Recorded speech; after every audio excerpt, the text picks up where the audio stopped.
It's dark, and it's hot, and it's difficult to breathe deep underground in Karowe Mine in the heart of Botswana. It's been countless hours since your shift started, and yet another rock in your hands doesn't look promising. On the other hand, there is a tiny chance that it's the largest diamond you've ever found. You decide to inform your Canadian bosses from Lucara Diamond Corp. And bingo! The stone you found turns out to be a breathtaking 2,492 carat diamond, the second largest ever found. Now, the average engagement ring size is 1.7 carats.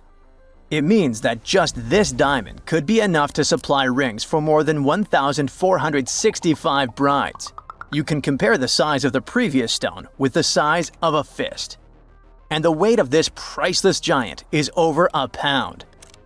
Its value hasn't been determined yet, but how about we speculate a bit? So, another diamond from the same mine, called the Constellation, was sold for $63 million in 2016. And that was only 813 carats, less than a third of this new one's size. The only other discovered diamond that's larger is the famous Cullinan diamond. It was discovered in South Africa back in 1905 and weighed 3,106 carats. Now, calculate how many engagement rings we could make out of it and write the number down in the comments. Sadly, it was later cut into several smaller diamonds, and some of those pieces are now part of the British crown jewels. Interestingly, once there was an even larger diamond-like stone, a black diamond called Carbonado. It was found above ground in Brazil in the late 1800s. The coolest thing about it is that it may have come from a meteorite. The Sergio Carbonado, which is the stone's name, was broken into smaller pieces. They wanted to use it in industrial drill bits because it's one of the toughest materials on Earth. This new diamond was actually found with the help of advanced technology. The company used an X-ray system called Mega Diamond Recovery X-ray Transmission to detect the stone. This isn't the first record-breaking diamond Lucara has found at the Karowe mine. Back in 2019, they discovered the Sewelo diamond, which was 1,758 carats. At that time, it was the second largest diamond in the world. Luxury brand Louis Vuitton later purchased the gem for an undisclosed sum. And before that, in 2015, they found the Lesedi La Rona diamond at the same mine. It weighed 1,109 carats and brought the company $53 million in 2017. Diamonds aren't the only amazing thing you can find in the ground. The better and deeper you dig, the rarer objects you're likely to discover, like an ancient lipstick, for example. It might be the oldest lipstick in the world since it's about 5,000 years old. This deep red lip paint was found in a stone vial in southern Iran. The vial actually popped up in 2001, but it took researchers until recently to figure out what it really was. Because it's not like modern lipstick in a tube, people likely applied it with a brush. Researchers are happy, since this find could give us a glimpse into what women from the Bronze Age might have done to stand out. Those from elite societies probably applied this lipstick to look glamorous and show off their high status. Now, here's the backstory of the vial. It came from a 3rd millennium BCE graveyard and was linked to the powerful Marhazi civilization. It was a big deal in that part of Mesopotamia at the time. The graveyard was uncovered after flooding, and unfortunately, looters got their hands on many items. But luckily, the authorities managed to recover this particular piece. The vial caught scientists' attention because it was different from other items they'd found. Normally, they'd come across gray, compact substances in similar containers. But when they opened this particular one, a loose, fine powder spilled out. It was dark grayish-purple in color, nothing like what they'd seen before. When the researchers analyzed the powder, they found out that it was made with hematite, which gave it a rich, deep red color. It also had other ingredients like vegetable oils and waxes, making it really similar to what you'd expect in a modern lipstick. Apparently, back in the Bronze Age, Makeup was a sign of luxury and superior status in that area. It showed off wealth and power, especially in elite circles. By the way, the researchers don't want to claim for sure that this is the world's oldest lipstick, because who knows? Something older might turn up someday. How about we move to Bulgaria right now and do some digging there? Wait. There's no need to take a spade and dirty your hands. An amazing discovery is already waiting for you. There they found a large marble statue. It's almost 7 feet tall, which might depict Hermes, a Greek deity. But the craziest thing is that it was buried in an ancient sewer for around 2,000 years. The statue is in really good shape, especially the head, which is super well preserved. There are some cracks in the hands, but overall, it's in surprisingly great condition, according to the scientific director of the excavation. And here's how they found the statue. The team was doing a routine dig in southwestern Bulgaria, near the Greek border. This area used to be part of the ancient city of Heraclea, which dates back to the 4th century BCE. While digging, the researchers stumbled upon the statue's marble foot. From there, they carefully uncovered the rest of it. It was a total surprise for them, since they didn't expect to find anything like this. Right now, the team is working on safely removing the statue from the sewer. It's really heavy, so they're using a crane to lift it out and transport it to the History Museum in Petrich. Once they restore and conserve it, the plan is to put it on display. Experts are very excited about this find. It could teach us more about the local culture in Heraclea, which isn't a very well-known ancient site. Now, if you're dreaming of making discoveries like this one but don't have a degree, don't lose heart. Even an amateur can make a scientific breakthrough. For example, you could find a Roman dodecahedron. It's this weird, mysterious 12-sided metal object about the size of a grapefruit, and no one really knows what they're used for. Historians have been scratching their heads about these things for centuries. This particular dodecahedron was discovered last summer in a farmer's field near Norton Disney, about 35 miles southeast of Sheffield. A group of volunteers had already found Roman coins and brooches in the area, so they knew the field might hold more treasures. A geophysical survey had shown areas underground where the Earth's magnetic field was disturbed, hinting that something might have been hidden there. The team started digging trenches during a 2-week excavation. On the second to last day, in Trench 4, someone spotted the dodecahedron. Richard Parker, the group's secretary, was nearby making tea when he heard the shout. He said they were all shocked because they hadn't found much metal, and then, boom, that awesome artifact simply popped up. The extra cool thing about that dodecahedron was that it was complete, which is rare. Many others found before were broken or incomplete. Plus, it's larger than usual. Roman dodecahedrons can be as small as a golf ball, but this one is closer to a grapefruit. Now, the dodecahedron is on display at a local museum. So far, over 100 Roman dodecahedrons have been found in northwestern Europe, mostly in former Roman territories like the Gallo-Roman regions. They date back to somewhere between the 1st and 3rd centuries CE. Each one is a hollow metal shell, usually made of bronze. It has 12 faces, with differently sized holes on each face. Around the holes, there are concentric rings imprinted into the metal, and at every corner where the faces meet, there's a small stud. There's no writing on them, and nothing in Roman texts mentions them at all. That's why nobody knows what these dodecahedrons were for. There are loads of theories. They could have been toys, dice, mace heads, or even tools for measuring distances in Roman artillery. Some people even think they were used for knitting gloves or even figuring out dates using the stars. But most of those ideas don't really hold up, so the mystery remains. X-rays are a type of invisible radiation that can pass through our bodies and objects. They're very important in the field of medicine because they allow doctors to see inside our bodies without having to perform surgery. Now, let's dive into how X-rays work. They're a kind of electromagnetic radiation, just like light, or radio waves. However, they have much higher energy than light, which makes them able to go through objects that light cannot. Imagine you have a powerful flashlight. If you try to shine it through a wall, the light won't go through because the wall is too thick. But these rays have enough energy to go through walls and even our bodies. The discovery of X-rays happened by accident in the late 19th century. A scientist was experimenting with cathode rays, which are a type of radiation. He was working in his lab and noticed that a nearby fluorescent screen started to glow, even though it was not directly exposed to the cathode rays.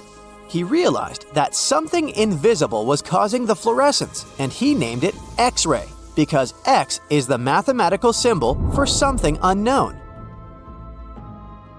He continued experimenting with such rays and discovered that they could pass through many objects, like flesh and bones, but not through denser materials like metal. He also found that X-rays could create images on photographic plates, just like a camera takes pictures. The way this works is quite fascinating. Imagine you're standing in front of a bright light and you hold your hand in front of your face. Your hand blocks the light and you can't see through it. But if you place a sheet of tissue paper in front of your hand, some light will pass through, and you'll be able to see the outline of your hand. X-rays work in a similar way. When a doctor wants to take an X-ray of a part of your body, they will ask you to stand or lie down next to a machine. This device has a special plate that can capture the image. Let's say the doctor wants to further examine your arm. They will place the X-ray plate on one side of your arm and the machine on the other side. Then, the machine will produce a controlled burst of X-rays that pass through your arm. Remember how we talked about the tissue paper allowing some light to pass through? Well, in this case, some of those X-rays will go through your arm, while others will be absorbed or blocked by the denser parts of your body, like bones. The plate captures the X-rays that pass through your arm, and it creates an image. This image shows the bones and other structures inside your body, allowing the doctor to see if there are any problems or injuries. Now, you might be wondering why X-rays can pass through some things but not others. It has to do with the density and composition of the objects. Denser materials like bones absorb more X-rays, so they appear white in the image. So when you look at the result, you'll see your bones as white shapes. Other tissues like muscles and organs are less dense and allow some of those rays to pass through, so they appear as gray shadows. What if I told you there's a whole new way you can peek inside objects, but without using X-rays? I'm not talking about magic powers. Take a comfortable seat while I explain what myography is. This fascinating scientific technique allows us to see inside objects and even beneath the Earth's surface using a special type of particle called a muon. These elementary particles are very similar to electrons, but they're much heavier. They are created high up in the Earth's atmosphere when cosmic rays, which are particles coming from space, collide with the air molecules. Now, muons are special because they can pierce through different materials. They can pass through rock, soil, and even buildings. Scientists realized this potential back in the 1950s when they were studying cosmic rays and noticed that some of the particles could pass through thick materials. The first myography experiments took place in the 60s. Specialists discovered that muons can be detected using special devices called muon detectors. These detectors are usually placed underground or in specially designed laboratories to shield them from other particles and background radiation. Now let's dive into how myography actually works. Imagine you have a large object, like a pyramid, a mountain, or even an ancient statue, and you want to see what's inside without damaging it. First, detectors are positioned around the object or in the area you want to examine. These detectors are sensitive to muons and can track their paths. When such a particle passes through a detector, it leaves a trace, like footprints in the sand. By collecting data from multiple detectors, scientists can reconstruct the paths. Here's where things get really cool. The Earth's atmosphere acts like a natural filter for muons. It turns out that the more massive an object is, the more particles it will block. So, if you have a large, dense object like a mountain, fewer muons will pass through it compared to a smaller, less dense object, like an empty box. This difference in the number of particles that reach the detectors can give us clues about what's inside the objects. Scientists use computer algorithms and mathematical techniques to analyze the data and create images. These images represent the density distribution of the object being studied. It's like creating a map that shows where the densest areas are and where there's gaps inside the object. The concept of muography is similar to using shadows to understand the shape and size of an object. Imagine you're standing in front of a bright light and you place your hand between the light source and a wall. You'll see a shadow of your hand on the wall. Based on the shape and size of the shadow, you can get an idea of what your hand looks like, even though you can't see it directly. This technique has been used to study various objects and structures. For example, scientists have used it to explore the inside of volcanoes and pyramids, and even to investigate the structure of mountains and the Earth's crust. With the help of this amazing technique, scientists have now uncovered new information about the Great Pyramid of Giza. They discovered something that had eluded tomb raiders for centuries. They found a hidden chamber. And guess what they named it? The Big Void. Yeah, I know, not the most creative name. They even used 3 different muon detection techniques just to be super sure that it was indeed a big, mysterious void inside the grandest pyramid of them all. Once news got out about this mind-boggling discovery, Egyptian authorities couldn't resist the temptation to explore further. So, they brought in an endoscope camera to confirm the existence of this epic void. So, they inserted a camera through one of the openings underneath the entrance, and voila! It revealed a corridor. More so, the corridor had a chevron ceiling. I can't help but imagine the ancient Egyptians using it as a cool dance floor. Another team of scientists decided to take another shot at scanning this newfound void. According to them, the Great Pyramid of Giza is a pioneer in the pyramid game. It used a technique called chevron to cover internal structures and keep them from collapsing. Now, why did the ancient Egyptians build this corridor and the grand void it leads to? One theory suggests that the corridor was built to relieve pressure inside the pyramid. Another theory says that the void could be a result of the pyramid's construction process. It could have been an internal ramp used to move roof blocks into position, and then it was left there or filled loosely with rubble. According to other enthusiastic explorers, there might be another burial chamber waiting to be discovered. They believe that the pyramids were built with a dash of randomness in the construction process. As the builders worked their magic, they realized that some chambers wouldn't be able to handle the weight of a majestic sarcophagus. So they made adjustments on the fly, creating new plans as they went along. The year is 1923. 2 teenagers sneak out of their homes in the middle of the night in Florida City. Rumor had it that an old man was building a rock castle by himself. But every time someone tried to see what the old man was doing, he would stop working. The curious teens managed to sneak into Ed's backyard and saw something they could later describe as magic. They recalled seeing rocks moving around like helium balloons. The old man was moving up to 30 tons of stone by himself to build his castle. Even if he didn't allow anyone to see him working, he would proudly talk about it around the town. But whenever people asked how he was building a stone castle all on his own, he simply answered, "I cracked the secret of the pyramids." This story begins in Latvia, Edward Leedskalnin's home country.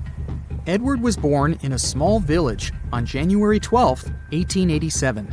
He was born in a family of stonemasons, which is probably where he learned ancient techniques of building. However, he grew up as a sickly boy, which meant he could never carry much weight or undergo heavy physical activity. At the age of 26, an unfortunate turn of events determined Ed's fate. The love of his life broke off their engagement, and heartbroken Ed decided to move to the United States. He lived in a couple of American states before finally moving to Florida, where his life's adventure started. Ed spent years searching for the right spot of land to build his dream house. He always rejected good farmland. When people wondered why, he only smiled. Finally, when he bought land of his own, it was deemed terrible by his close friends. The soil was bedrock. He could neither plow nor farm it, but it seemed perfect for what he was seeking to build. Ed's close friends would often describe him as eccentric. When asked why he wanted to build a house, he would only say, "It's for my sweet 16. Someday she's coming back." Then, he changed the topic of the conversation. It took Ed about 30 years to finish Coral Castle, and he did it all by himself. He would only work under the cloak of night and never let anyone see what he was doing. The completed Coral Castle embodies a number of unsolved mysteries. If you were to visit the site back then, you'd have to go through a 9-ton, 8-foot-tall revolving gate door that even a kid could push with just one finger. Ed was so proud of this door that he originally named the site Rock Gate Park. It was renamed Coral Castle only much later, after Ed's passing. Once inside, visitors would access the incredible wonders of Ed's constructions: towers, mystic symbols, furniture, and swing sets, all made entirely of monolithic blocks of stone. The stones are set on top of each other, using only their weight to keep them together. And believe it or not, the entire park gathers around 1,100 tons of stone. Today, if you visit Ed's living quarters, you'll even see the simple instruments he used to construct all of this: chisels, hammers, ropes, and pulleys. The type of work he did is difficult even with modern-day equipment, let alone without it. Coral Castle's main mystery lies in how Ed managed to do it. The only photograph of Ed Leedskalnin at work shows a simple leverage structure of a chain hoist attached to a wooden tripod. The tripod was made of old telephone poles with a small wooden box on top. What was in the box is, of course, a mystery. Unfortunately, he took his secrets with him, not sharing the truth of his work with anyone else. Yet, not all is lost, as there are many theories and speculation surrounding what could have happened there. One theory says that there is a harmonic grid inside the Earth's surface, something that would create anti-gravity spots around the globe. It's believed that Coral Castle was built in such a spot. This could explain why it took Ed so long to find land that pleased him. Maybe what he was looking for was a place that allowed him to experiment with anti-gravity forces. Yet, whenever Ed talked about his work, he would say he understood the laws of weight and leverage, and, sure thing, that he had cracked the secret of the pyramid builders. And what secret is that, you might ask? According to Ed himself, it has to do with magnetism. He even published a pamphlet called Magnetic Current. There, he explains that every object has magnetic particles inside of them. A person just needs to understand where they are located inside such objects. This way, objects can be lifted and moved around without much effort, just like moving something heavy underwater. Researchers say that if we assume Ed Leedskalnin and the pyramid builders used the same technique, then it would only have taken 4,700 workers to build the Great Pyramid of Giza, instead of the 20,000 to 100,000 that is currently estimated. But this story just keeps on getting more and more mysterious. In the late 1920s, Ed was finishing the construction of Coral Castle in Florida City. Rumors about his work had spread around town. People said Ed was hiding a stash of money somewhere in his living quarters. One night, a group of men waited until Ed was alone and broke into the castle to rob him. They couldn't find the money and, luckily, didn't harm Ed. But in the following days, he decided that it was best he moved out of that land. Of course, he took more than his toothbrush along with him. Ed decided to move the entire Coral Castle to another land 10 kilometers away from where he had built the park. Legend says he hired a truck driver and asked him to swear secrecy about what Ed intended to do.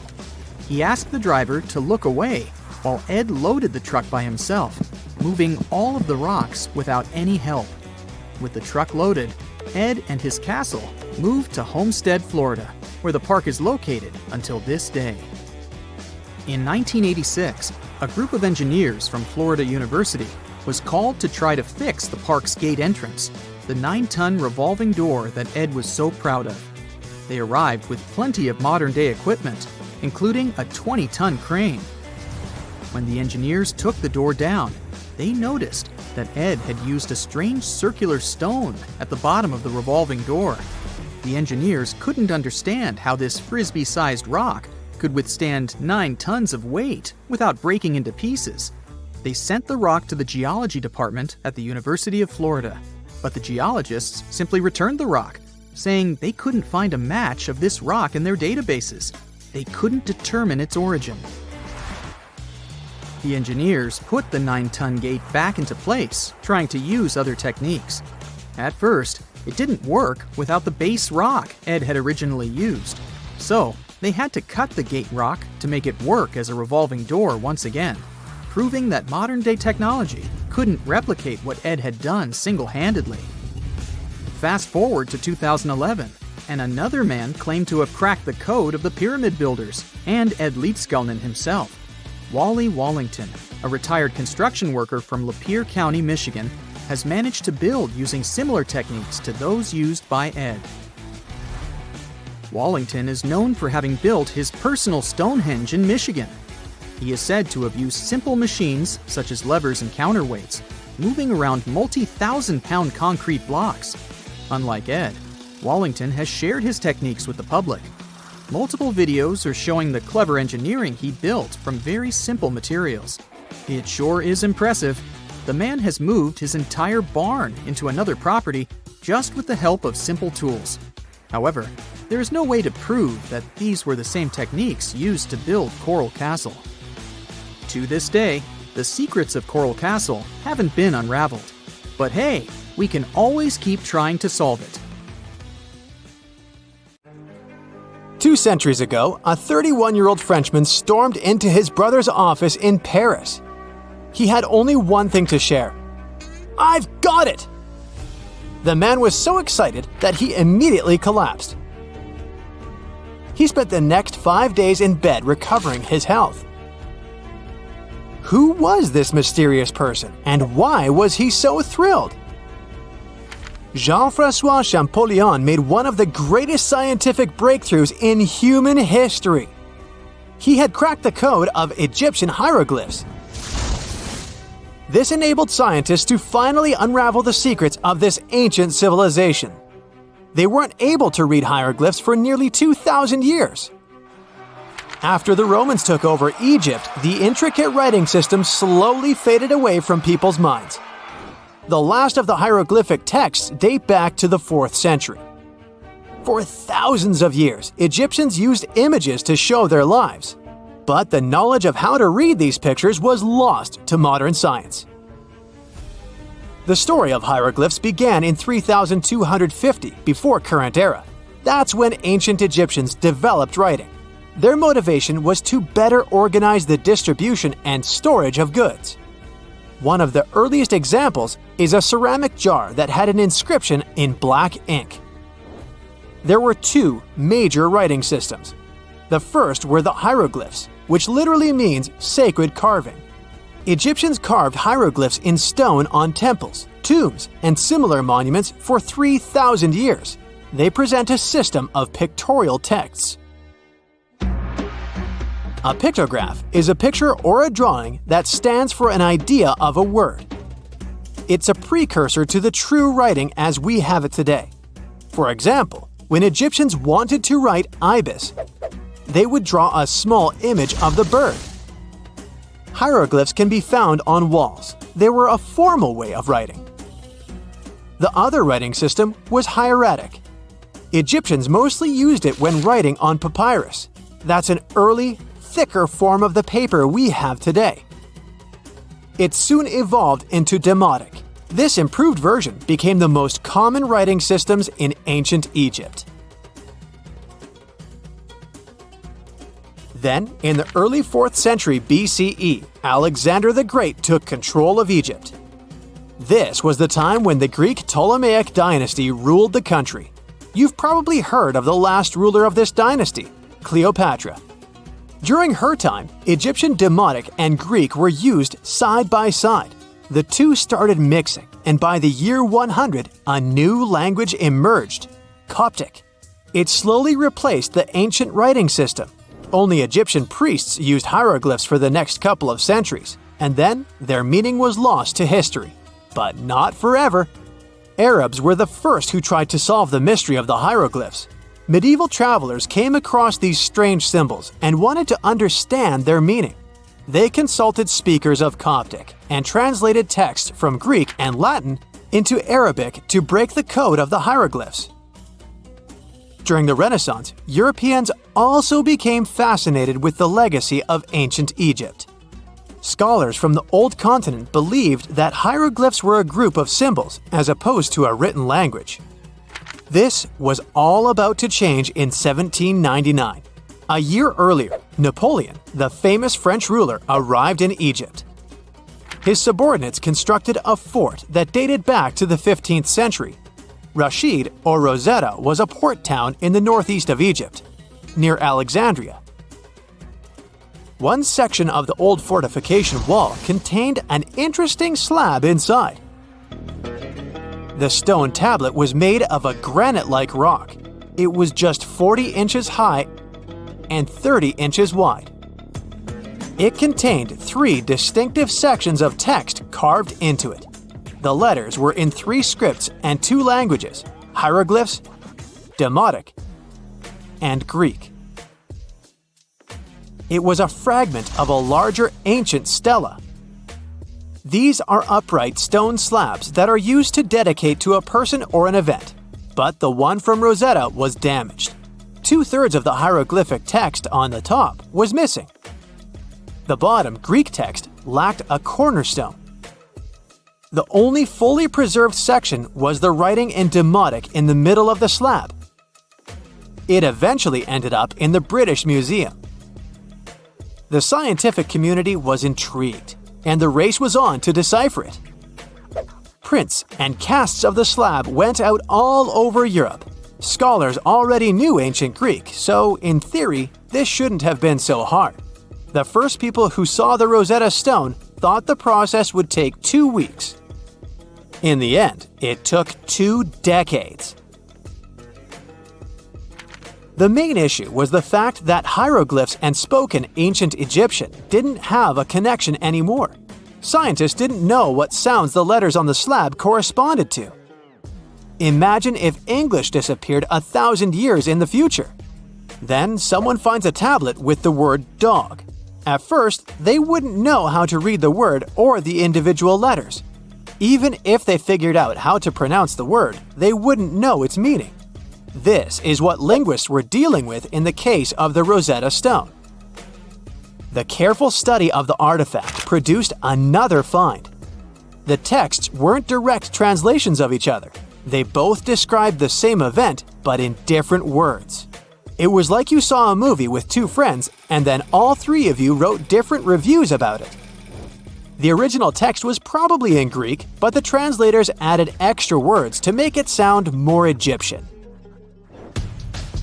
An English physician and physicist, Thomas Young, made the first great breakthrough. He knew that the name Ptolemy appeared several times in the text based on the Greek translation. This wasn't an Egyptian name, so it was impossible to represent it with a single image. The only way to spell out this Greek name was to use symbols that sound like it when produced. This is called transliteration, and we have it today as well. This is how foreign-sounding words are written down in Chinese or some Slavic languages. Young focused on sets of hieroglyphs in oval frames. These are called cartouches. He experimented a bit but finally discovered that one of them read, Ptolemy the Great. The individual hieroglyphs that made up this name corresponded to sounds needed to produce it. This is where our mysterious man from the beginning of the video enters the picture. Champollion picked up where Young left off. He knew Coptic, so the Frenchman was able to determine what many other hieroglyphs sounded like. The eureka moment was close. It came while he was studying a cartouche from a site dedicated to Ramses II. It had 4 symbols. The last 2 were the same. He determined this was the sound S. The first symbol was the sun. This is Ra or Re in Coptic. So the cartouche read Ra something SS. Can you already guess the name? Of course, it's Ramses. This breakthrough finally cracked the code. Ancient Egyptian wasn't a mishmash of cool-looking images. It was a phonetic language that Jean-François Champollion discovered in September of 1822. The stone slab is today known as the Decree of Memphis. The Egyptian Council issued it in this city in the year 196 before current era. In it, they expressed their loyalty to the pharaoh. They erected identical stelae in temples all across Egypt. The Rosetta Stone was just one copy of them, but its content is less important than the fact that Champollion's translation gave these ancient peoples their voice again. During the 1800s, European scholars didn't think that the Egyptian civilization was much older than classical Greek or Roman. Now that scientists could read hieroglyphs, a whole new chapter of human history opened. One of the most famous finds in the history of archaeology happened in 1922. That's when the British archaeologist Howard Carter discovered the tomb of Pharaoh Tutankhamun in Egypt's Valley of the Kings. The whole world admired King Tut's golden mask. But without Champollion's pioneering work, it would be impossible to know who its owner was. The young pharaoh's cartouche is phonetic. For instance, you pronounce the pictograph of a chick as the vowel U. The symbol for the key of life is an ankh, and there is a shepherd's crook in the end. It symbolizes the word ruler. Most people know that pyramids were built as grand tombs for the pharaohs, designed to ensure they had a smooth journey to the afterlife. The Great Pyramid of Giza, for instance, was constructed for the pharaoh Khufu. But what most people don't know is that this whole pyramid building trend started right here with the step pyramid of Djoser about 4,700 years ago. This massive structure was built for Pharaoh Djoser, a ruler from Egypt's 3rd dynasty. It rises 7 layers high above the ground and stands about 200 feet tall. We think of it today as a phenomenal architectural project. But for ancient Egyptians, the step pyramid of Djoser turned out to be more like a massive experiment, a trial run, if you will, to perfect their building skills before they moved on to even more ambitious pyramids. Reaching new heights is super exciting, but the real mystery is what is going on below the ground. In this pyramid's underground labyrinth, there is a network of tunnels stretching about 3.5 miles long. And some researchers believe these tunnels might have been part of a sophisticated water system that could completely change what we think about pyramid construction. Let's talk about this massive complex located in Saqqara. Surrounding the pyramid, there's what's known as a dry moat, a continuous trench that is up to 164 feet wide and almost 2 miles long. It forms a sort of rectangular shape around the pyramid. This trench has an average depth of about 65 feet. Now, if you were to add up all the earth and rock they dug out to create this moat, it would be about 10 times the volume of the step pyramid itself. For the longest time, people just assumed this trench was nothing more than a huge quarry, a place where they dug up stone and clay to build the step pyramid. Makes sense, right? But when you take a closer look, it doesn't add up. The trench is too narrow and deep to be practical for mining, and its layout doesn't match anything we know about ancient Egyptian quarrying methods. Plus, some sections of the trench are actually covered with a rocky ceiling, which would have made it nearly impossible to use as a quarry. Another theory suggests that the dry moat had some kind of spiritual significance. Maybe it was a sacred place, where souls of nobles gathered to serve the late king in the afterlife. There are even niches in the walls that work as a hint at this spiritual function. But most researchers believe that this purpose likely developed much later, long after the complex was built for Djoser. So, what was the moat really designed for? In 2020, a researcher came up with a pretty intriguing idea. It is possible that this trench was actually designed to collect and manage water, especially after heavy rainfalls. Now, that makes sense when you consider the location. The moat sits in an area that could easily have been flooded by runoff water from nearby plains. This could also explain why the trench wasn't used for new graves until much later when the climate became drier and less prone to flooding. The story becomes even more intriguing, as this trench appears to be part of a larger, more complex hydraulic system within the Djoser complex. It is like the trench has several compartments, carefully carved out of the rock and connected by tunnels. These compartments likely served as a part of a water treatment system, where water would flow from one compartment to the next, getting cleaner as it moved along. Now, here is where things start to tie into the pyramid itself. The Djoser complex has a series of underground shafts, and some researchers think that water from the moat's deep trench might have been used to power a hydraulic lift system, and this giant water-powered elevator could have been used to raise the heavy stones needed to build the pyramid.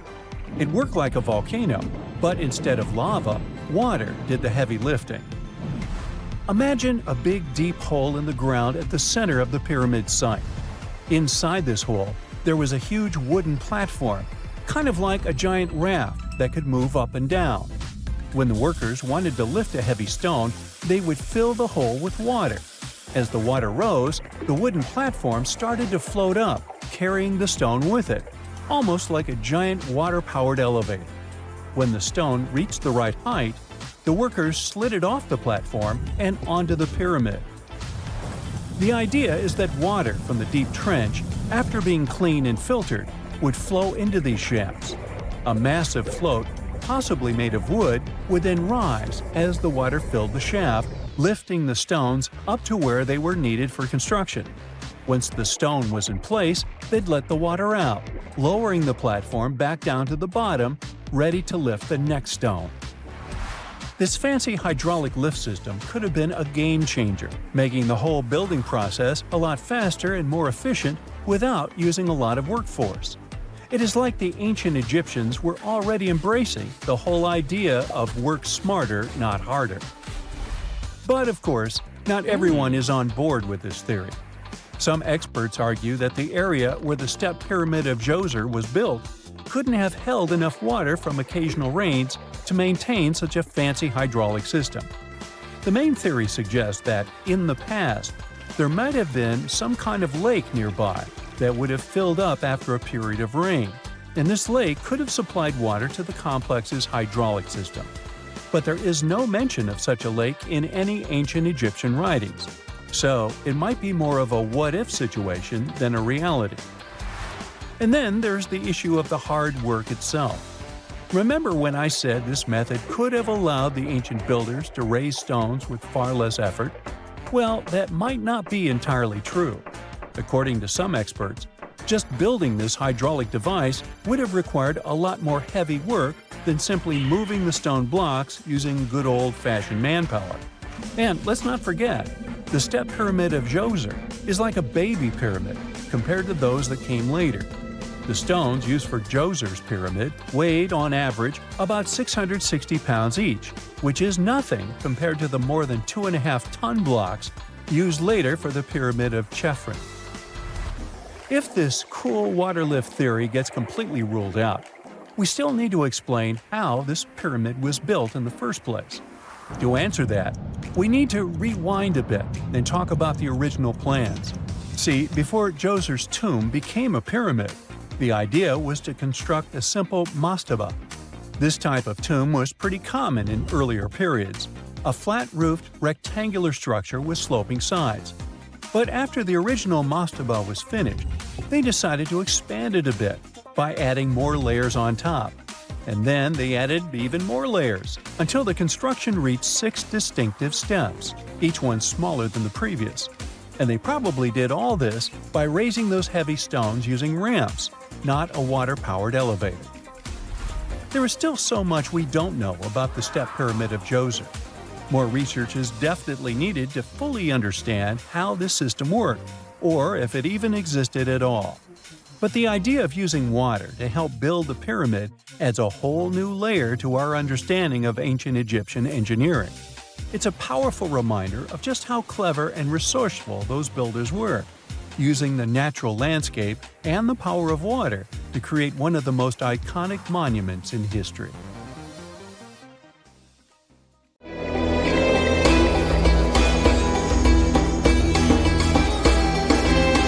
The Great Pyramid was created as the final resting place of ancient Egyptian monarch Khufu. According to legend, French leader Napoleon entered the Great Pyramid and came back out looking shaken and super pale. He never revealed what he saw inside, but whatever it was is said to have affected him for the rest of his life. When Napoleon entered the pyramid, he would have walked through a super tight and ascending passageway. He'd then go through another passageway known as the Great Chamber. This corridor would have been much taller than the previous one and would have cobbles too. He'd then reach the King's Chamber, the centerpiece of the Great Pyramid, which was lined with huge blocks of granite. But it wouldn't have looked as grand as we might imagine. There are no hieroglyphics decorating its walls, as Egyptians only began decorating the burial chambers of pyramids much later on. The pharaoh's tombs deep inside the pyramid would have also been filled with treasures, from chunks of gold to the world's most expensive jewelry. But this would have all been looted a long time ago. The only thing that probably would have been left in there would have been a huge sarcophagus, which would have once contained the king's mummy. He'd also have to walk past the queen's chamber. This room most likely didn't hold any queens though, as pyramids were usually only built for one person. There are mysterious tunnels leading from here. To this day, no one is really sure what they're there for. And that's not the only mysterious and creepy thing Napoleon may have encountered, as stories of pharaohs leaving ancient curses on pyramids go way back. Many pyramids had warnings written on the outside, telling of horrifying things that would happen to those who entered and disturbed the peace. We might not know what exactly Napoleon found in the Great Pyramid that scared him so much, but we know for sure what was found in Tutankhamun's tomb. Tutankhamun was an ancient Egyptian pharaoh who was only 8 or 9 years old when he took to the throne. He became a cultural phenomenon when his tomb was discovered almost completely intact in 1922. His pyramid sits in the Valley of Kings in Thebes, modern Luxor, which is in Egypt. Unlike the Great Pyramid, Tutankhamun's tomb was covered in beautiful wall decorations. The walls told the story of how he would travel to the afterlife through the underworld. Egyptians believed all people would have to take this journey, so they would fill their tombs with objects and paintings to help them get there. There'd also be spells painted on the walls. They believed this would help people pass over to the next realm. The journey would be pretty long, and for that reason, the ancient Egyptians would also fill the pyramids with food. Tutankhamun's pyramid was filled with 8 fruit baskets. They even found something called gingerbread fruit in there. The rooms were jam-packed with furniture, statues, clothes, and staffs, amongst a whole bunch of other things. You'd likely find a lot of clothes and expensive jewelry in the pyramids as well. The ancient Egyptians wanted their ancestors to travel in style to the afterlife. They put Tutankhamun in his final resting place with over 50 pieces of clothing, all of the highest quality. There were tunics, scarves, gloves, and headdresses, and a ton of jewelry. Bracelets, pendants, necklaces, rings, and scarabs for protection were all found inside. Each of them was made of gold or precious stones. There were also fans made of ostrich feathers to keep the old pharaoh cool in the hot Egyptian sun. But the temperature inside the pyramids never actually went above 68 degrees Fahrenheit.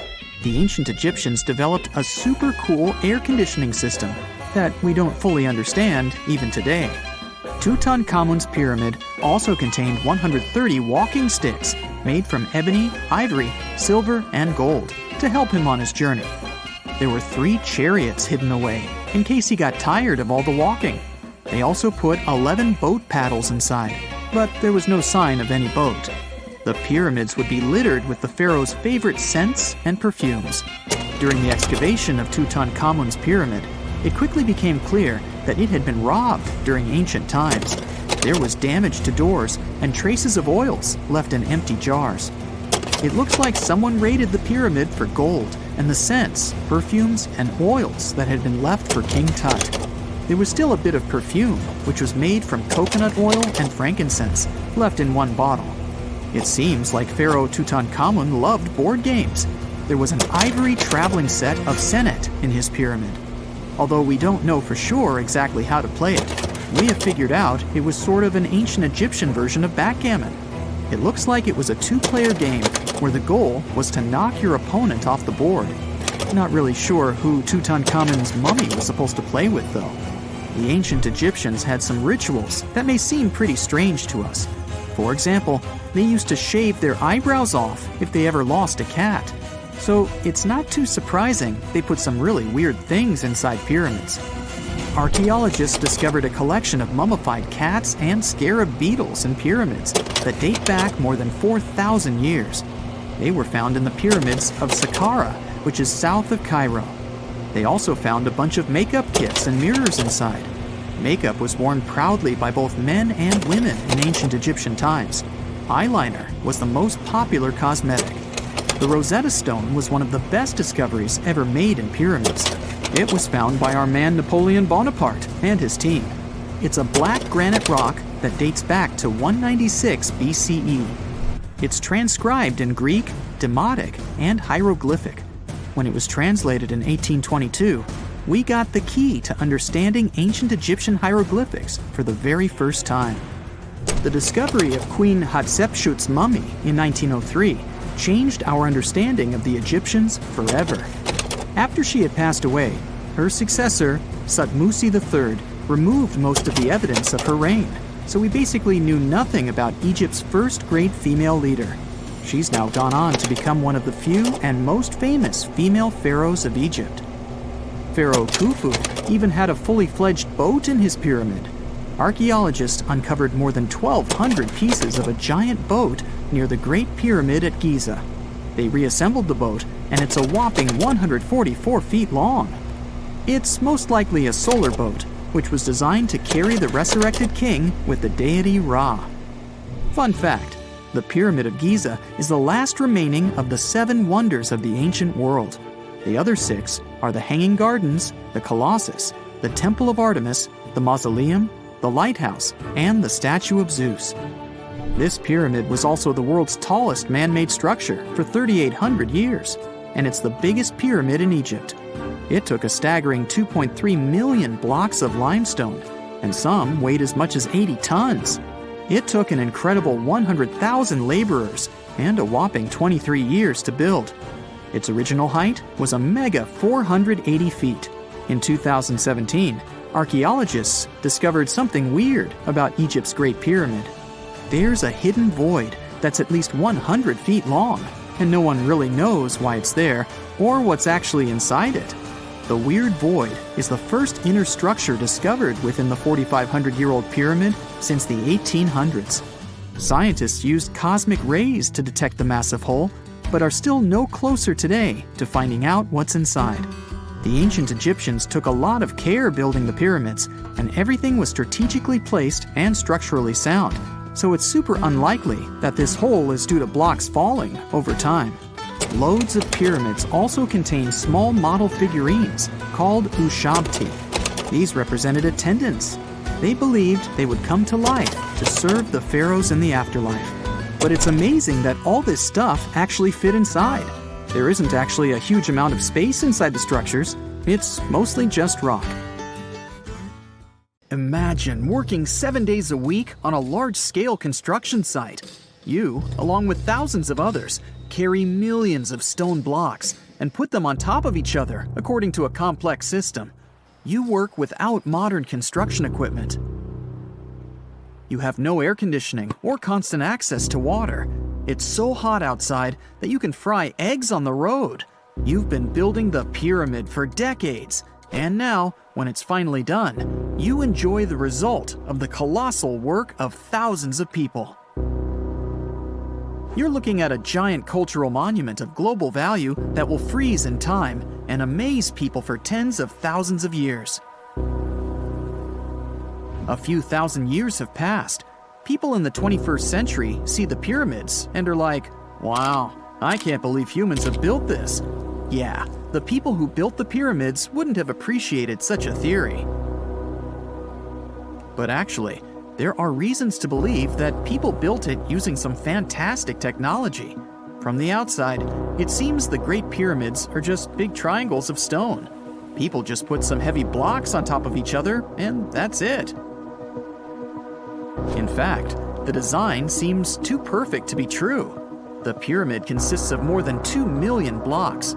They lay so close to each other and are so even that you couldn't squeeze even a thin sheet of paper between them.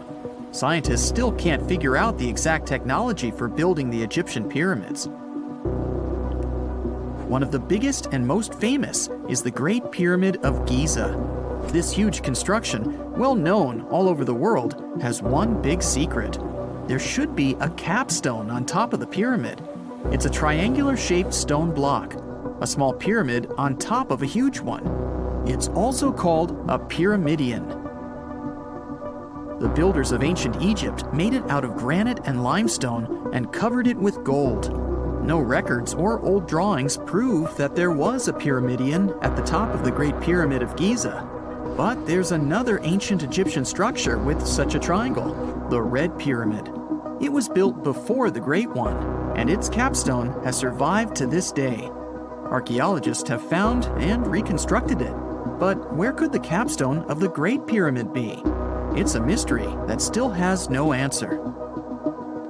Some are sure that some thieves have stolen it from the top. Maybe they just climbed up and pushed the pyramidion down. It makes perfect sense. The capstone was probably the most valuable element of the pyramid. Many scientists and archaeologists still don't know its exact purpose. Some believe that this peak covered with gold glorified the pharaohs. The capstone reflected moonlight at night and illuminated the entire space around it. During the day, the capstone reflected sunlight with its shiny surface. You could have noticed it from afar. The top of the pyramid was a kind of guiding star for lost travelers. All other stone blocks of the pyramid consist of limestone. People polish them to make them look shiny. In the past, they were even glowing and reflected light. You could see glowing pyramids from space, although they looked like tiny lights. Over thousands of years, winds, sandstorms, and rains have changed the pyramid's appearance. If people had taken care of them all this time, they would have looked like something out of science fiction movies, or the pyramids from Las Vegas. But unfortunately, we will never see their original appearance. Some archaeologists and scientists believe that the capstone could absorb the sun's energy and distribute it evenly throughout the pyramid. No one knows precisely why the Egyptians needed this technology. There's a theory the pyramids are ancient energy systems. The pharaohs applied this energy to use some unique technologies that were more advanced than all the achievements of the 21st century.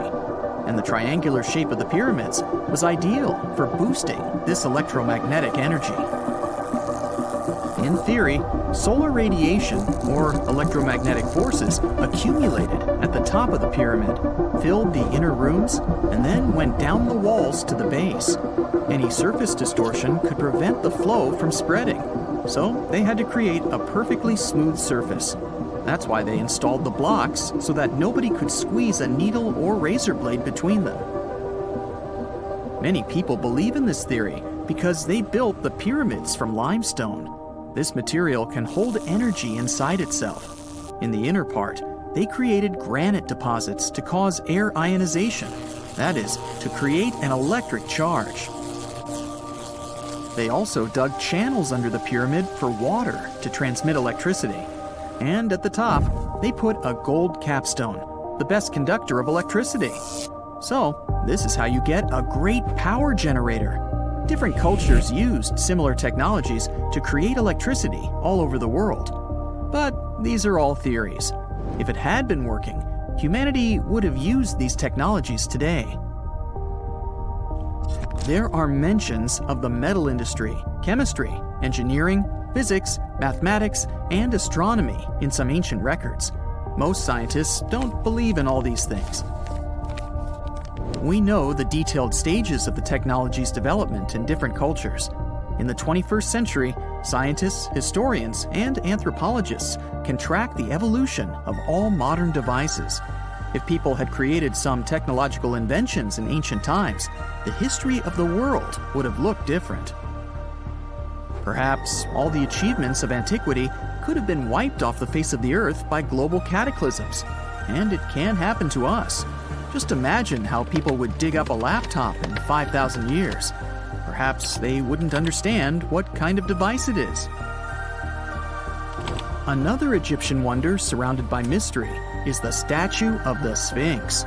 The Egyptians carved it out of a single massive piece of limestone about 4.5 thousand years ago. But scientists still don't know the exact date of its construction or who built it. People painted the Sphinx in different colors, so it looked much brighter and more vivid in the distant past. It was shining just like the Great Pyramids. Anyway, time hasn't only changed its appearance, but its name too. Initially, the Egyptians called it Hor-Mekhet. The Greeks renamed it the Sphinx about a few hundred years after it had been built. The Sphinx emphasized the greatness of the rulers of Egypt. It also performed a symbolic function of a watchdog guarding the tomb of the pharaoh and the paths leading to it. This version sounds realistic, since archaeologists have discovered many secret entrances at the foot of the Sphinx. Perhaps these rooms and intricate tunnels lead to underground halls with treasures. And treasures don't always mean gold and jewelry. According to legends and theories, the Sphinx guards the Hall of Records, the storage of all humankind's knowledge. The information about the ancient mythical state of Atlantis could be there. You can find many detailed maps of the internal dungeons of the Sphinx on the internet. They show structures 12 stories deep under the statue. It looks like a small city filled with gold, scrolls of knowledge, and various ancient artifacts. But don't believe all these maps. These are just theories. Several thousand years have passed, but people have very little information about it. Archaeologists know that there are still many strange and exciting things about the Sphinx that are still undiscovered. Some locals are afraid to research because they believe they can awaken something terrible from the underground depths. Therefore, it's mostly scientists from other countries who conduct the excavations. In 1998, scientists discovered strange tunnels leading to empty rooms under the Sphinx. They realized that some people tried to get there through tunnels in the past, and maybe those people took all the treasures that were there. One of the legends says that some powerful artifact lays beneath the Sphinx. Its technology can change the whole world, but the locals are hiding it because it can damage the planet. Some believe that you can find evidence of unknown technologies painted on the granite walls in the pharaoh's tombs. But most likely, these paintings and signs tell us the myths and legends of ancient Egypt. But what if Egyptian symbols and drawings are detailed instructions for using ancient technologies?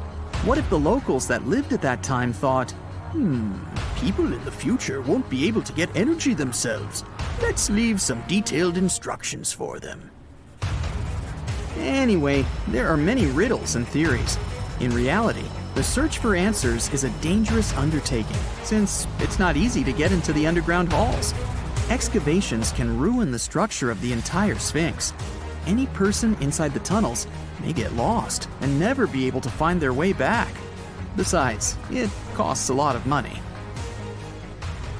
Now, what would be awesome is if people could invent some device that could scan underground areas and show their detailed models.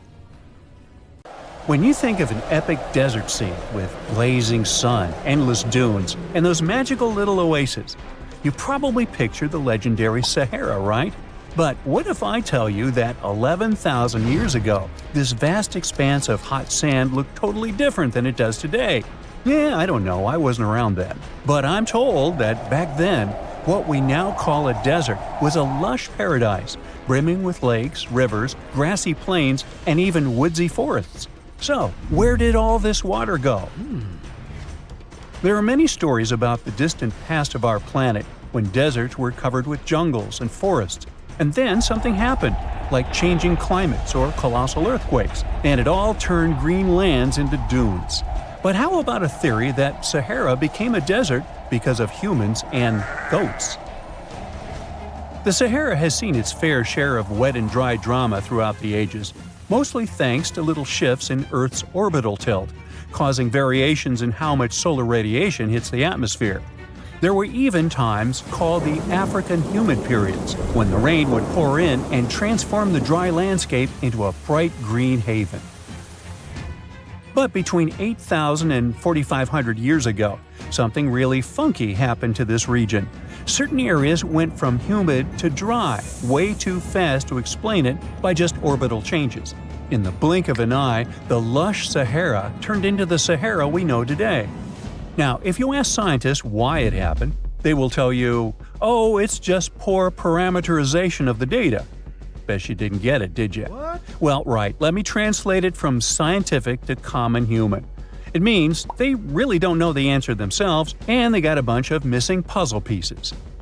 But as scientists sifted through ancient dirt and pollen samples, they spotted a quirky trend.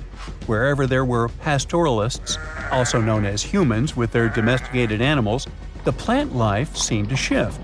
It was as if every time humans and their furry friends meandered through the greenery, they turned it into scrub and desert right behind them. Oops. Yep, chances are that by overgrazing, humans were sapping moisture out of the atmosphere, since plants give off moisture, which helps make clouds, and making things even sunnier, leading to a quicker end of the humid vibes. Plus, our ancestors may have been getting a little too cozy with fire for land management, further speeding up the desert takeover.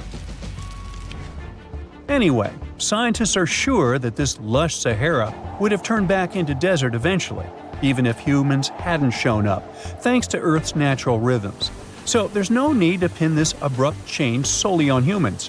It could simply be about nature getting feedback from vegetation and dust cycles. It's difficult to determine what caused these changes, as it's all interconnected. During the last humid period, the Sahara was filled with hunter-gatherers.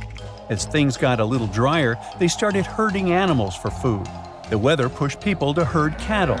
It's also possible that grazing sped up the landscape degradation.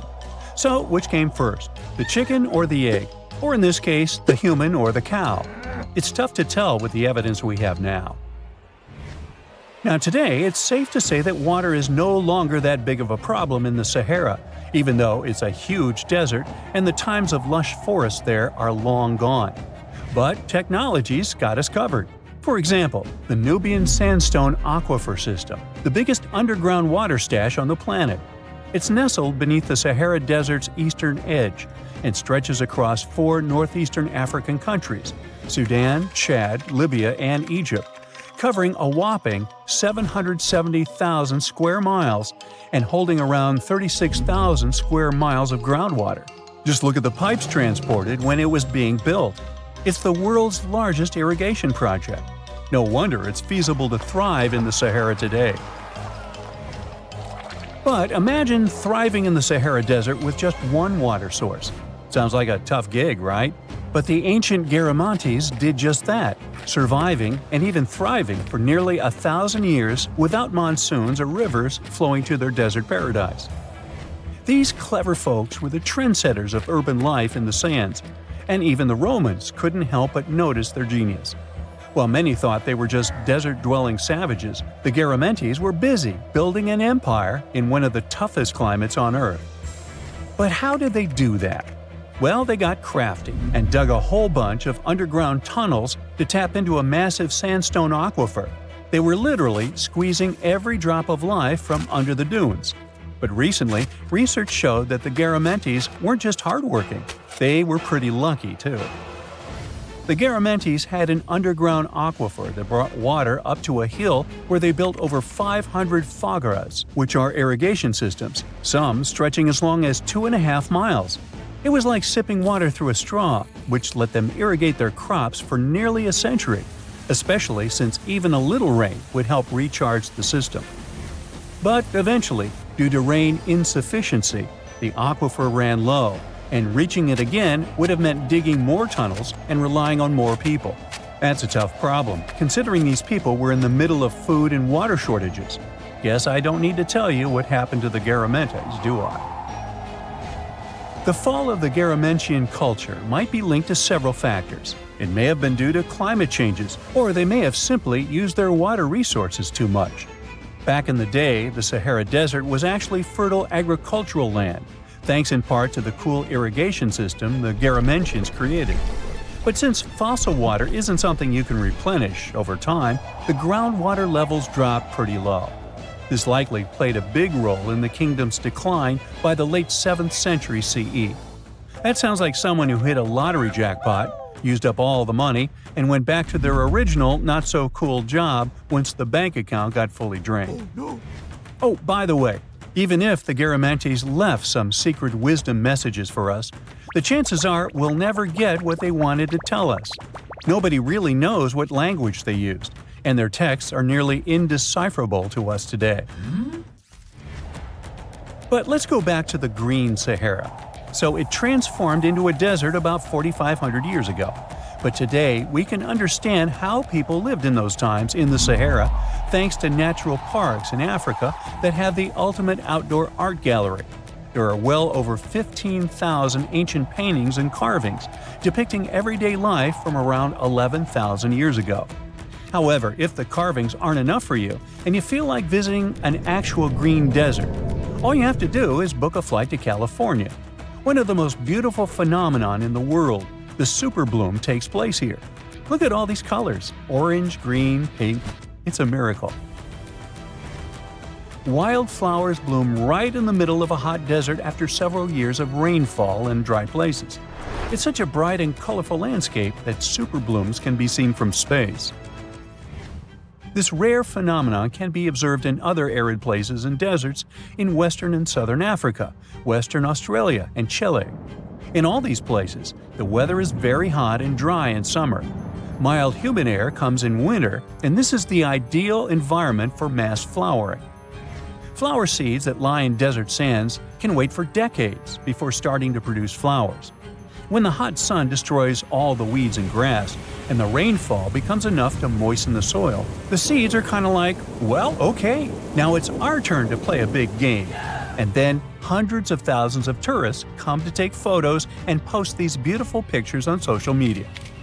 And this, unfortunately, is one of the main dangers for flowers. Therefore, if you find yourself in a place like this, don't pick the flowers and don't trample on them. Stay on the path, don't litter. Take only pictures and leave only footprints. You get it? Good. Imagine you were chosen to answer one of history's most important questions. What was the first civilization on Earth? The job description is simple, yet the task is extremely challenging. You need to unearth the proof of the world's first official civilization. Was it the Sumerians in Old Mesopotamia? Or was it the ancient Egyptians spread out along the Nile River? Not to make you nervous or anything, but history is quite literally in your hands. Good luck! Since you can't turn back the clock and visit Old Mesopotamia to get the answers to your questions, you'll need to research museum databases in order to get some clues. First things first, we need a definition of what is considered a civilization. It's not just thousands of people grouped together and living harmoniously. There are some key elements that together make a group of people a civilization. Like, for example, the domain of urbanism, aka city building, irrigation systems, and writing. You decide to begin your search by diving deep into the history of the Sumerians, which today hold the position of the world's first civilization. Now, imagine being the first of your kind. This means having no external examples. Rather, it means starting from scratch. First thing you'll need? A piece of land. And since there were no active water companies in the world at that time, you'll need a piece of land with easy access to water. So, the Sumerians settled between two major rivers, known as the Euphrates and the Tigris in southern Mesopotamia around 5000 BCE. Fun fact, Mesopotamia translates to the land between two rivers. On a modern-day map, it's more or less where Iraq is situated today. Together with land, a civilization needs ways to get food. The Sumer civilization had to face a dry and hot climate, but they managed to make agriculture thrive in the region. By diverting river waters and creating reservoirs and dams, the Sumerians allowed for a series of settlements to emerge across Mesopotamian plains. The famous city of Babylon was one of them. You know, the city that supposedly had those hanging gardens?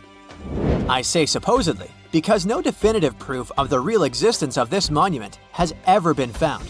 However, it was considered one of the 7 wonders of the ancient world, and cited as a remarkable feat of engineering in an ancient book published around 290 BCE. Although no record was found of the Gardens of Babylon, the Sumerians were recognized as extremely skilled builders. Their cities were filled with mud brick constructions, and the most impressive ones were known as ziggurats, stepped pyramids that were built for spiritual purposes. The Sumerians built a trade network to supplement scarce resources and started to exchange goods with civilizations rising nearby, like Anatolia and Egypt. The beginning of trade was what drove the Sumerians to develop what is believed to be the world's first writing system. It began as a simple system, likely dating back to 3400 BCE. In this system, each syllable was represented with a drawing. Later, it gradually evolved into a fully formed cursive writing system. Don't believe me? Take a look at this piece from the Babylonian times. This huge basalt plaque is called the Hammurabi Code. It's known to be humanity's first collection of written laws. As far as the story goes, it was carved in volcanic stone around year 1760 BCE. Look at the precision of these carvings. It's quite astonishing. But the content is also surprising, since these 282 rules vary from commercial regulations to strict laws of justice. The thing is, historians don't have a consensus on whether the Sumerians were really the first ones to invent writing. Some think it might have been old Egyptians. Let's pause here. Ancient Egyptian settlements are believed to have started around the year 5500 BCE, which is earlier than the Sumer civilization. But remember I said a civilization needed a few things before it was considered as such.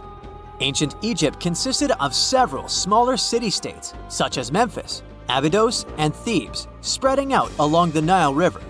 It wasn't until 3000 BCE that Egypt was unified under one kingdom and lasted as an empire until nearly 1000 BCE.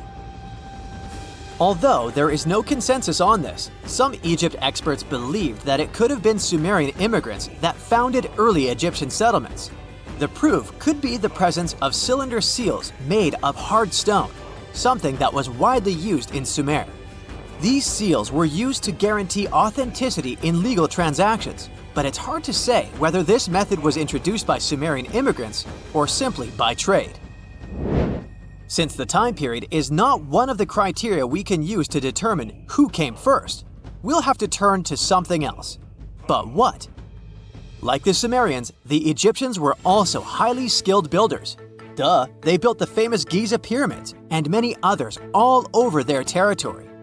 In order to enhance their building techniques, they delved into developing a more profound understanding of mathematics. They developed a new form of measurement called the cubit, which was the equivalent of an arm's length. The Great Pyramid, for instance, is 440 cubits per 440 cubits.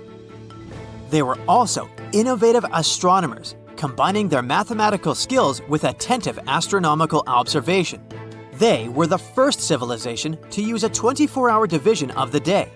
And they even created a solar calendar, which was the first dating system in history to feature 365 days in 1 year. Okay, it's undeniable how impressive they were.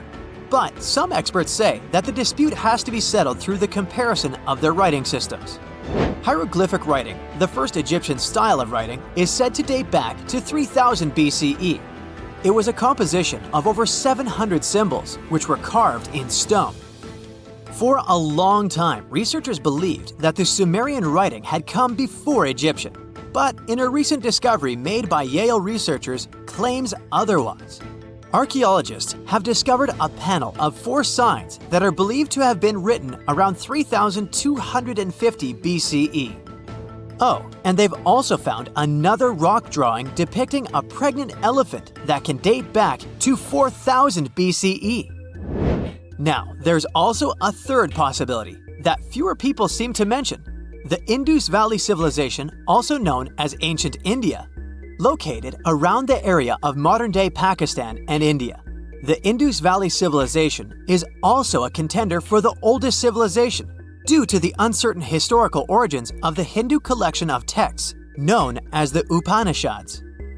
The Indus Valley Civilization flourished around 3000 BCE, but records show that people in the Indus Valley were trading with Mesopotamians as early as 3500 BCE.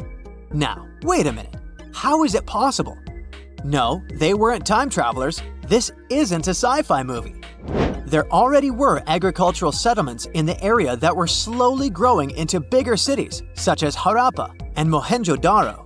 Ancient Indian cities were sophisticated, filled with baked brick homes built in a grid system. These ancient cities even had draining and sewage systems that connected most homes and used gravity to carry waste outside of the city. They were pretty advanced. They were also an extremely religious civilization, and Hindu beliefs were at the center of their practices. Despite that, their cities weren't filled with spiritual buildings. Actually, Mohenjo-daro's most important building was a public bath. Interesting, huh? Now, why can't we know if they were the oldest civilization on Earth? Even if some historians suspect that the origins of the Indus Valley people can be traced back to 5000 BCE, there is no concrete evidence of this, only speculation. The best proof we have is the Upanishads. The Upanishads are texts filled with philosophy, mantras, and ceremonies. The thing is, part of Hindu practices included memorizing and passing down the wisdom of the Upanishads in oral form. So it took a while before it appeared as a written script. Well, I'd say historians aren't really sure what was the world's first civilization. We can only guess at this point, but who knows what new discoveries might reveal. Well, there you are. The sun is scorching, you're thirsty. All you can think about is water and ancient bones under your feet. You're wandering through the Sahara, the largest hot desert on Earth. Right now, you're crossing a stretch of sand called Whale Valley. And all over these 75 square miles of land, fossils cover the ground so thickly that you can't help but step on them. Paleontologist Hesham Salam says it's an unusual picture in this place. The bones are poking right out of the cliffs, as if they're calling to you to come check them out. You can spot ribs scattered all over the place. Look at these vertebrae. They're giant. Ooh, the creature they once belonged to must have been up to 65 feet long. The fossils show that the animal had a streamlined body like today's whale, but still had features like hind legs and feet. For scientists, it means a very exciting thing. They might have discovered a fully intact skeleton of a prehistoric whale. It was an animal that lived in this area when Egypt was underwater. You see, today, the Valley of the Whales is the world's largest ancient whale graveyard. You're likely wondering what marine animals are doing in a desert more than 100 miles away from the nearest coast.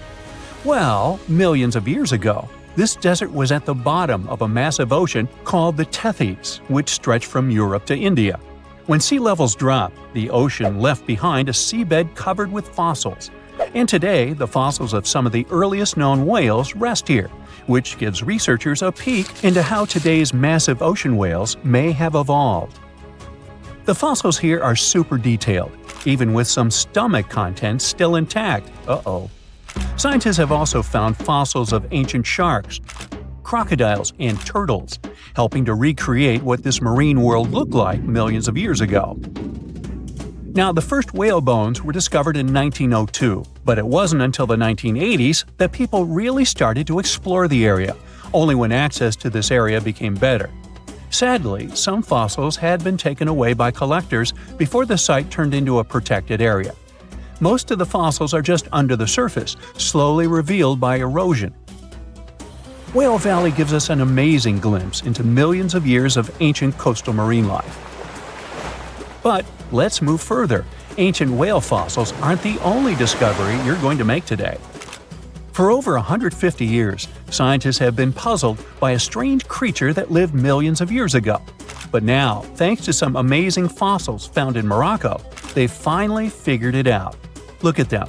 These creatures are called blah blah blah. Nah, I'm kidding. Stylophorans. They look like flattened armor with a long arm sticking out. Researchers discovered these creatures in 2014 and were shocked. The fossils dated back around 478 million years. They found around 450 specimens, and to their surprise, some even had soft tissues preserved, which is super rare. Before this, they only knew stylophorans from their hard parts. Originally, scientists thought these creatures were good old echinoderms, animals like sea urchins and starfish. But new discoveries prove that they had a core body and feeding arm, similar to modern starfish, complete with a water vascular system to help them move and eat. This finding ends a long debate about where stylophorans fit in the animal family tree. Now we know they're related to echinoderms, but are more advanced because they don't have the typical 5-ray symmetry. Ooh, come here and look at this giant fossil. It was found in the Sahara and gave scientists new insights into the Spinosaurus, the largest carnivorous dinosaur we know about. These 95 million-year-old remains also confirm that it was the first known swimming dinosaur. The Spinosaurus had flat paddle-like feet and nostrils on the top of its crocodile-like head, perfect for staying underwater. It was a pretty weird dinosaur with a long neck, trunk, tail, and a 7-foot sail on its back, so it must have spent a lot of time in the water. At over 50 feet long, Spinosaurus might have been even larger than T-Rex. The first Spinosaurus remains were discovered about 100 years ago in Egypt. But only this new fossil, found in Morocco, helped scientists reconstruct this dinosaur for the first time. Researchers paid attention to the creature's shorter hind limbs and wide claws. These features point to adaptations for life in the water. Its snout and dense bones also suggest it was a swimmer, while its spiked tail likely attracted mates. Hey, good looking, come here often? And here's another astonishing find made in Tunisia, the remains of Machimosaurus rex. Now, so far it's believed to be the biggest crocodile ever. This ancient croc was about 32 feet long and weighed around 66,000 pounds. It was a top predator around 130 million years ago, and its skull was over 5 feet long. Now, this discovery is a big deal because it shows that these crocs stuck around longer than we thought. Before this, scientists believed that they disappeared during a minor extinction event between the Jurassic and Cretaceous periods. Now, let's go back to the fact that the Sahara was once underwater, and some of the largest sea creatures ever lived there. A study published in the Bulletin of the American Museum of Natural History speaks about an ancient body of water called the Trans-Saharan Seaway. It existed between 150 million years ago, covering parts of Western Africa. Scientists spent 2 decades trying to recreate this prehistoric underwater world. They found it was warm and shallow, home to some pretty terrifying creatures, including 5-foot-long catfish and 40-foot-long sea snakes. Yikes! The seaway was cut off from larger oceans for long stretches, which may have helped these predators grow larger because resources were always available. It's a classic case of evolution at work, leading to what scientists call gigantism in isolated environments. But all that water didn't just disappear with no trace. Under the sands of the Sahara, scientists have discovered a massive ancient lake, which they're calling a mega-lake. Makes sense? This lake formed around 250,000 years ago when the Nile River flooded the eastern Sahara. At its biggest, this lake covered over 42,000 square miles. It's about half as big as Kansas. They also found evidence of a smaller lake, 93 miles west of the Nile, at a slightly lower level and covering 18,600 square miles. All of this adds to growing evidence that once, North Africa had many lakes that might have created migration routes, helping early humans move across the continent. Now, in the Sahara, you can find not only fossils of bizarre animals. In May 2020, some weird rocks with greenish crystals were discovered in a sandy region in southern Algeria's Sahara Desert. When scientists checked them out, they found out these rocks weren't from Earth. They were actually pieces of a meteorite called Erg-Czech 002. This meteorite is super old, like the oldest volcanic rock ever found. It melted ages ago in the fiery heart of an ancient protoplanet that no longer exists. Researchers had recently published a study in Nature Communications, revealing that they have analyzed lead and uranium isotopes in Erg-Czech 002 and found out it's more than 4.5 billion years old. Another cool discovery made in the Sahara is quite unexpected. A few years ago, scientists found what they think are the world's oldest colors, and they're bright pink. These pigments were uncovered from rocks that are around 1.1 billion years old in the Sahara Desert. The colors came from microscopic organisms, as animals didn't exist back then. The discovery was made by a PhD student who crushed the ancient rocks and analyzed the pigments. These pink pigments are actually ancient chlorophyll from photosynthetic organisms that lived in an ocean that's long gone.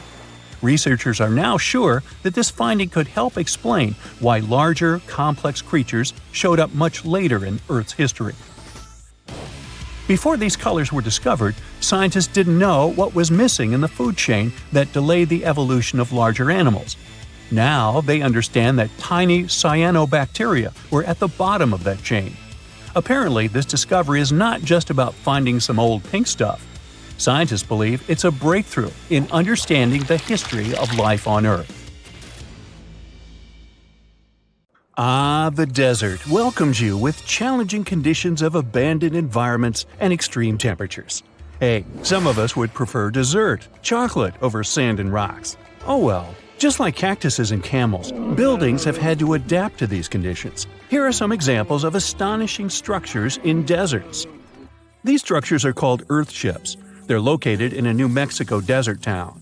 A large community of like-minded people lives in them.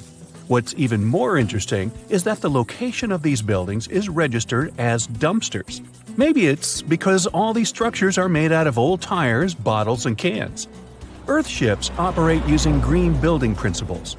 About 40% of a typical earthship is built with natural or recycled materials. Imagine the walls made up of hundreds of used tires packed with dirt. Then there are layers of floor-to-ceiling passive solar windows. They gather the sunlight during winter and reflect it in the summer to keep the structures at a reasonable room temperature. You can see plants in corridors and glass bottles or aluminum cans stuffed inside walls. Certainly a distinct house in many ways. Mike Reynolds is an architect who noticed the alarming waste and consumption levels in the 1970s. He designed a fully sustainable home out of cans back then. Almost 40 years later, he becomes the one who brings together all the other earthshippers. Reynolds drove a Mercedes, but it ran off of the vegetable oil he picked up at fast food restaurants in town. A standard 2-bedroom, 2-bathroom earthship costs about $250,000 in this town. Yet there are earthships like Dobson House that can cost as much as $1.5 million. If you do it yourself, with family and friends, you can eliminate the cost of labor, and it becomes relatively less expensive. Let's assume you're really going to build one. Where can it be? Well, anywhere. Earthships currently fit in the cold, dry air of Canada, as well as the hot and humid climate of Haiti. This is the Mirage Mirror House. It's an installation set in the Southern California desert. Mirage opened in 2017 as part of a contemporary art exhibition. It's composed of mirrors. This minimalistic structure blends with the environment around it. The doors, windows, and openings have been removed to create an amazing experience. What you have in the landscape is reflected back to you. How's it made? With mirrored surfaces. At night, the distant lights refract from the mirrors. In the daytime, the sky is transformed into banks of clouds. There's no fixed scenery in this house. How about seeing a futuristic structure in the deep desert? Architects designed a concept home that pairs perfectly with Elon Musk's Cybertruck. The house has a post-apocalyptic theme. I mean, when I say post-apocalyptic, it's because I can't say it. Anyway, the house is designed to survive in a disaster scenario. The cyber house has steel gates, the windows are armored, and the exterior walls are made out of super strong material. Modern house is controlled by an autonomous geothermal heat pump. To put it in less sci-fi terms, you can keep the internal temperature steady. This sleek house has an entrance that can fit the Cybertruck. After all, it's inspired by it in the first place. Plus, the Cybertruck can be lifted to the second floor to be more secure. This is King Abdullah Petroleum Studies and Research Center in Saudi Arabia. Basically, it's a laboratory in a desert. It was designed to demand minimum energy. The architecture has patterns on the walls and ceilings, giving reference to the local tradition of geometric form. The next stop is Swartberg House in South Africa. This one is located near the Swartberg Mountains, but don't get too excited. It's on the edge of the Great Karoo Desert. It's a 4-bedroom apartment. It has a special temperature regulating system. The system works like a shield from the heat in the summer and as a sun trap in the winter. You're looking at the Grand Mosque of Djenné in Mali. This mosque is 52 feet tall. This is impressive because it's made of only sticks and a special mix of mud and other natural elements found in the desert. Petra is an ancient city hidden in the Jordan Desert.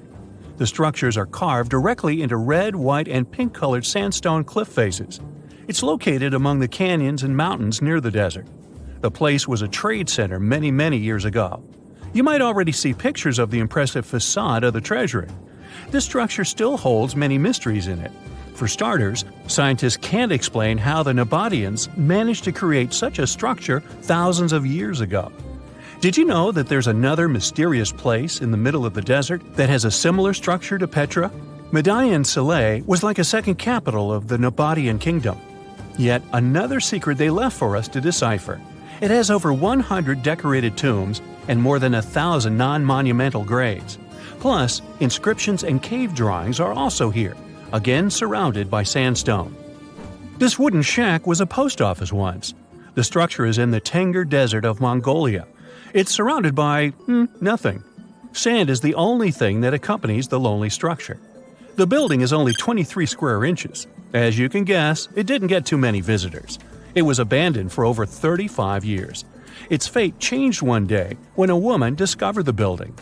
Mrs. Zhang and her friend came up with an idea. They were going to reach businesses and people who wanted to send letters and postcards from the world's loneliest post office without actually visiting the place. It worked. The post office rarely gets visitors in place, but it's busy online.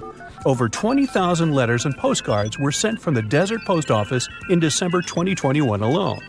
The place is about 6 miles off the nearest road.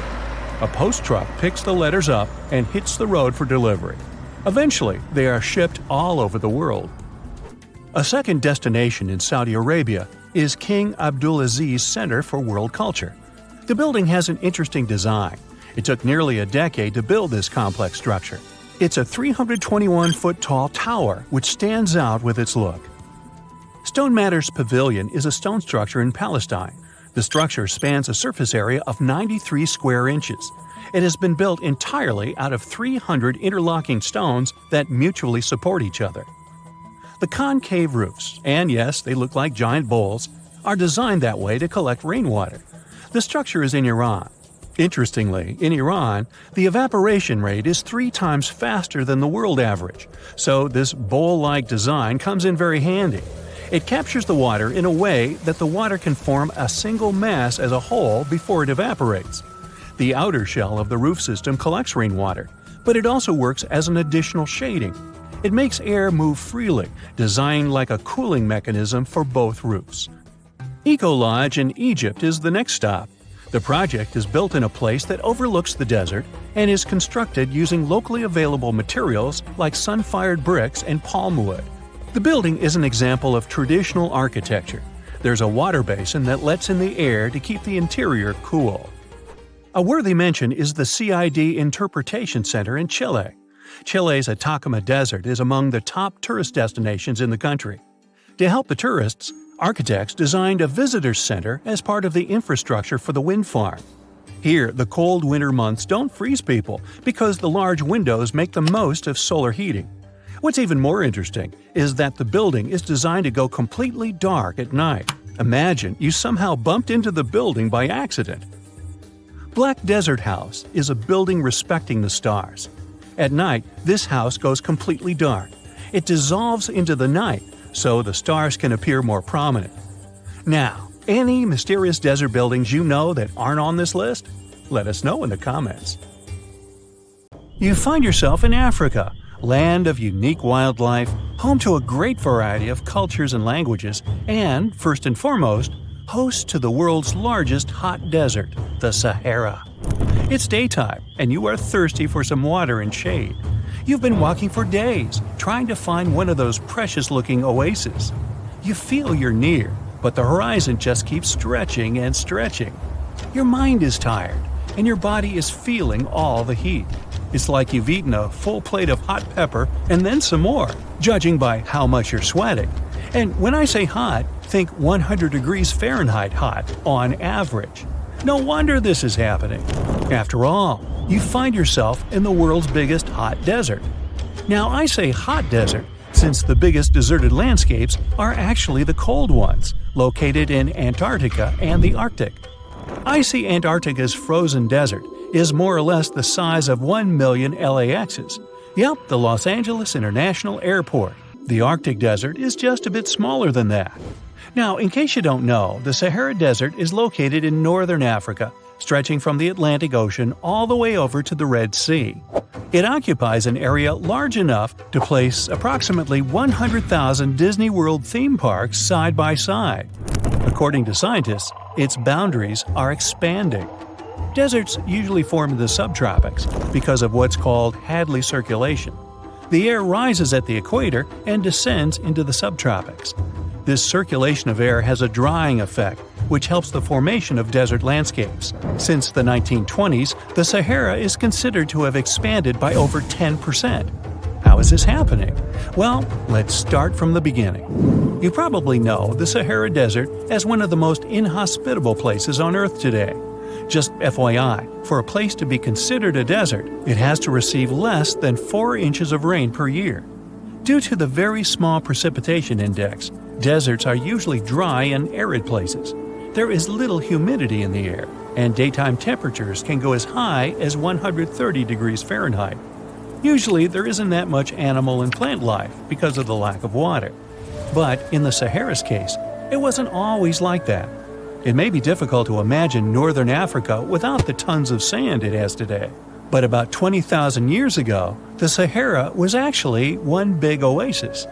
Recent discoveries show clear evidence of what the scientists now call the Green Sahara. In the mid-1800s, a German explorer crossing the Sahara encountered some paintings and engravings that nomad artists had left behind. What he saw in those paintings looked nothing like his actual surroundings.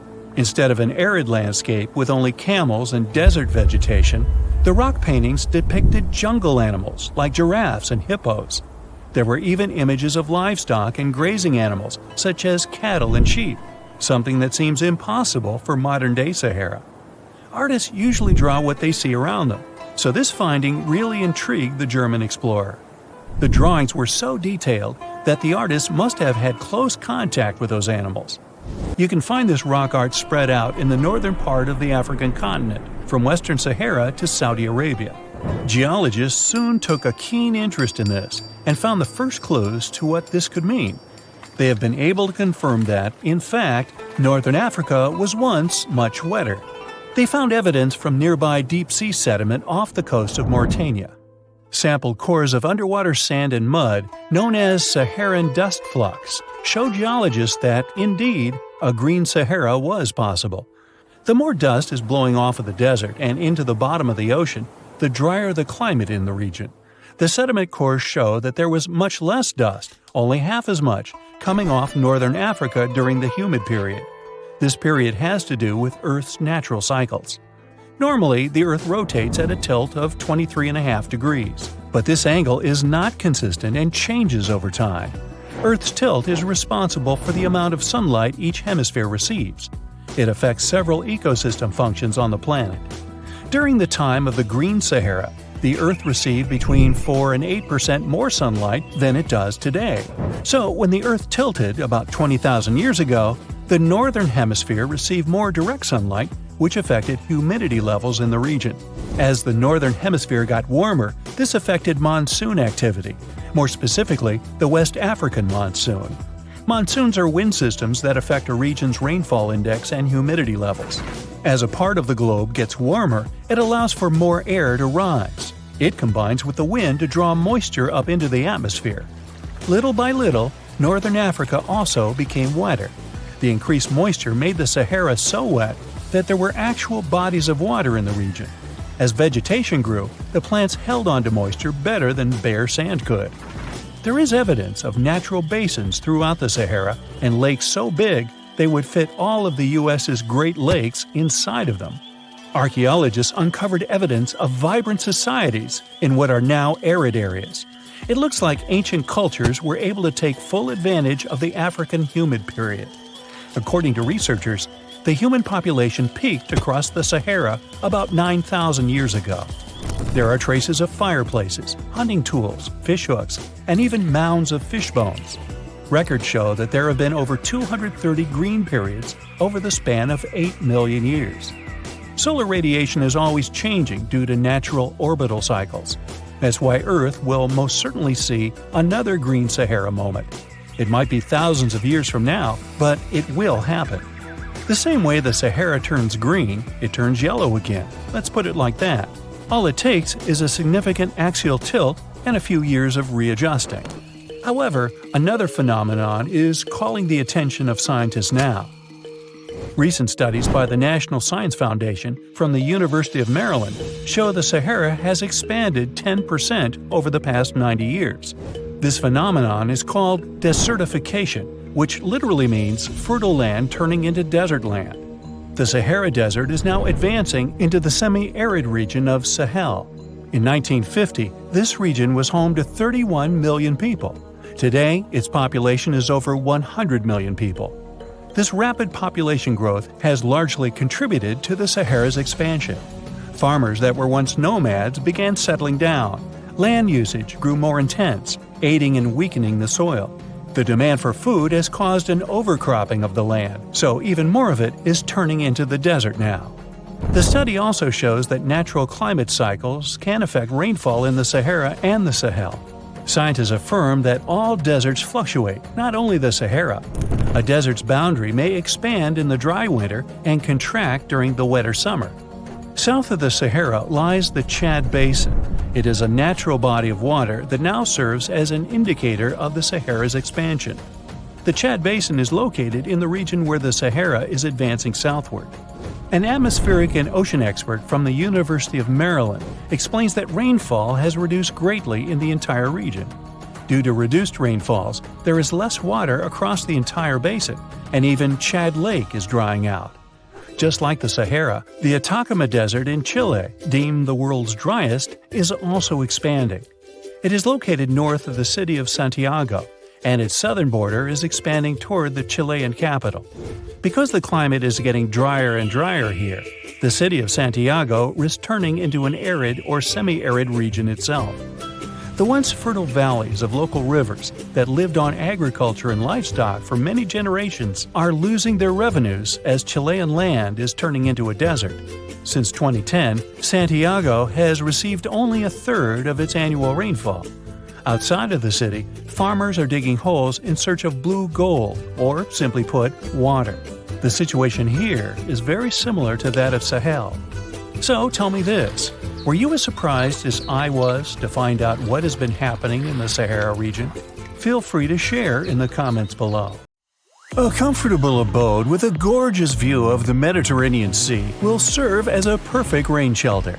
Well, this is what a real estate advertisement might have looked like for Neanderthals 100,000 years ago. Welcome to the weird and wonderful caves you could live in, or not. Of course, back then, neither real estate and advertising had been invented yet. Never mind the fact that Neanderthals couldn't build houses and often lived in caves. Yet, one of those caves looks an awful lot like a residential building. It's situated inside a high limestone cape called the Rock of Gibraltar. If the Neanderthals had had an economy, the caves inside this rock would have cost a bundle. Navigators discovered it in 1907. They just spotted a big hole inside the fortified rock. For many years, scientists have studied this place and found some traces of Neanderthals.